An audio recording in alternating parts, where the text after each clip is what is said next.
अब एक और पहलू पर आते हैं, एक्सेस स्पीड।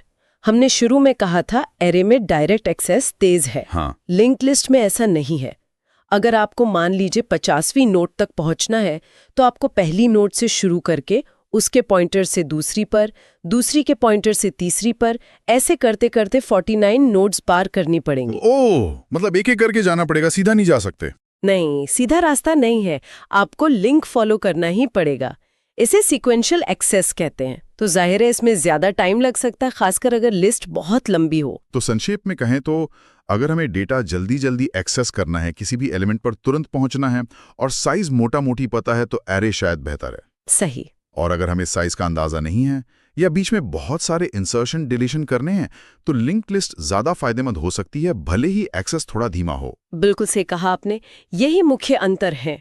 चुनाव हमेशा इस बात पर निर्भर करेगा कि आपकी एप्लीकेशन की जरूरत क्या है, स्पीड, फ्लेक्सिबिलिटी या मेमोरी का सही इस्तेमाल। और यहीं से एक दिलचस्प विचार आता है, क्या कोई ऐसा तरीका हो सकता है कि हमें दोनों के फायदे मिले? मतलब तेज रैंडम एक्सेस भी हो और जरूरत पड़ने पर आसानी से साइज बदल भी सकें या बीच में बदलाव कर सकें? क्या ऐसा मुमकिन है? हाँ, कंप्यूटर साइंस में कई एडवांस्ड डेटा स्ट्रक्चर्स हैं जो इसी तरह के हाइब्रिड अप्रोच पर काम करते हैं, जैसे एरे लिस्ट्स या कुछ तरह की ट्रीज। ये कोशिश करते हैं कि दोनों दुनियाओं का बेस्ट मिल सके। खैर, ये शायद अगली बार की चर्चा के लिए एक अच्छा टॉपिक हो सकता है।